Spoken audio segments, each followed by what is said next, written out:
We are previewing Week 17 in the NFL right now with Joe Duffy from OffshoreInsiders.com. And right now we're going to take a look at the Eagles-Giants game, one of these classic Week 17 games. Both teams coming into this, disappointing seasons and not having played very well in general on the year, but they have to play the Week 17 game. I'm Peter Loshak. You're watching SBR Videos. Joe Duffy, the Giants are a 3-point home favorite, totals 51.5. There's a lot of discussion that this might be Coughlin's last year with the Giants, and there's also speculation about whether Chip Kelly will be back for Philly. And the question is here just which team is worse and which team has less motivation to play well here. My sense is that obviously the Giants got a big wake-up call without Odell Beckham last week, right? Their offense was looking pretty anemic there. Now he's back for this week.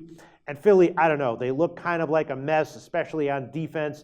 Maybe they'll be able to fix things in the offseason, but as of right now, looks like a mess. My sense is that Philly is in a little bit worse shape here, and that Philly has a little bit of even less motivation than the Giants. I think we take the Giants -3. Do you disagree with that, Joe? I don't disagree with it. I actually think the better play here is on the over. Look, Philadelphia, Bill Davis, their defensive coordinator, he's almost certainly out of a job. He's been atrocious. Now, to his defense, that's kind of the disadvantage. I wouldn't want to be a defensive coordinator in Chip Kelly's system because your defense is always on the field. I always said if I were a defensive coordinator, I'd want to go on a ball control team that loves keeping the defense off of the field, like a Carolina or what have you. But still, his defense is not adjusted. They've been atrocious this year. The Eagles' offense is showing a little sign of life. Sam Bradford was just saying the other day, look, he keeps playing for a new head coach and or offensive coordinator every year. He hasn't had an opportunity to play in the same system 2 straight years. He'd love to do it.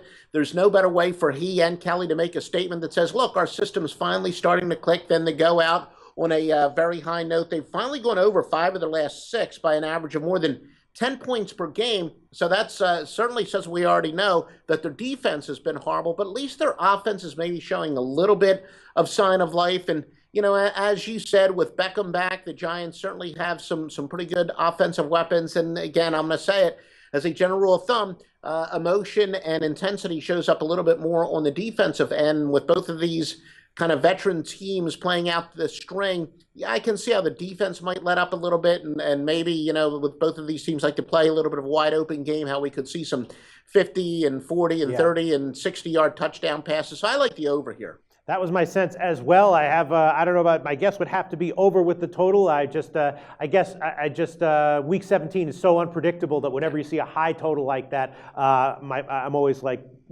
pausing a little bit before I'm jumping all over the over. But clearly, these two teams have gone way up into the 50s and 60s in recent weeks and been big overtrenders. But you're not concerned about sort of expecting the unexpected in Week 17? Well, you never know what's going to happen. Otherwise, we'd all be billionaires and there wouldn't be any sports books. But I do think that Philadelphia, especially Chip Kelly, all his focus is going to be on saying, look, this offense does work. So I think he's going to throw all caution to the wind, and we're going to see a lot of snaps here. And I think, Bradford and Kelly would love to go into the offseason on a high note for sure. Sounds great, Joe. 51.5 is the market-wide total right now. I'm guessing that one will get bet up at least by the public, and if the sharps are on it as well, that line might close at 53, maybe even 53.5. Joe Duffy from OffshoreInsiders.com, liking the over. Tell us about your website, OffshoreInsiders.com. Yeah, you're correct there. The public does not like to say the word under, but as far as my website, we're entering another year, finishing off another year of winning, back on track as we file this report. We've had 5 out of 6 Wise Guy plays going back to preseason, college, and pro. What a great year it's been. Bowls, NFL, just visit us every single day, and we'll give you the main menu, offshoreinsiders.com. Thanks, Joe. All right, thank you, Peter.